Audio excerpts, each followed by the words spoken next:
रामपुर गांव था। रात के 11 बज रहा था। पूरा गांव सो रहा था, पर मां शारदा और बेटा रमेश को नींद नहीं आ रही थी। वह हॉल में बैठकर टीवी देख रहे थे। रमेश की पत्नी अनामिका गर्भवती थी। बिना आराम किए सुबह से शाम तक वो घर का सारा काम करके बहुत थक चुकी थी, इसलिए बेडरूम के नीचे जमीन पर मैट बिछाकर वो खुद लेट गई थी। बिस्तर पर उसकी 5 साल की बेटी नीता सो रही थी। सर में दर्द होने की वजह से अनामिका एक कपड़े से बांध लेती है, फिर वह मन ही मन खुद से कहती है, क्या है ईश्वर, अगली बार जब जन्म दीजिएगा तो मुझे औरत नहीं बनाइएगा, ऐसा ही पुरुष रूप में भी जन्म मत दीजिएगा, मुझे जानवर रूप में जन्म दीजिएगा। और अगर ऐसा ना हो तो हे ईश्वर मुझे अमीर लड़की बनकर जन्म देना, ताकि दहेज की वजह से सास और पति से ऐसी लांछन ना सहना पड़े, रानी जैसी जिंदगी हो जो कि जीवन में सबसे महत्वपूर्ण है।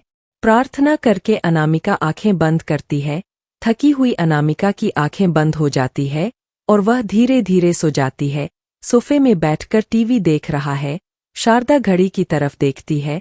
उस वक्त घड़ी में 11:20 हो रहे थे। फिर माँ और बेटा हाल से धीरे धीरे बेडरूम में जाते हैं, जहां पर अनामिका सो रही थी। बिस्तर में नीता नींद में बेहोश थी। माँ और बेटा जाकर यह भी जांच करते हैं कि अनामिका सच में गहरी नींद में है या नहीं। उन दोनों को लगता है कि अनामिका सो नहीं रही है, वो अभिनय कर रही है।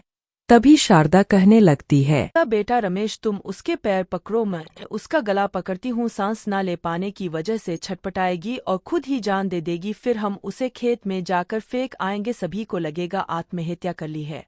हम लोग अपना हाथ इस्तेमाल नहीं करेंगे, नहीं तो प्रिंटों पे उंगलियों के हाथ शरीर में रह जाते हैं। अगर इसके पिता रघुपति को किसी भी तरह से शक हुआ तो वह पोस्टमार्टम करवा सकते हैं।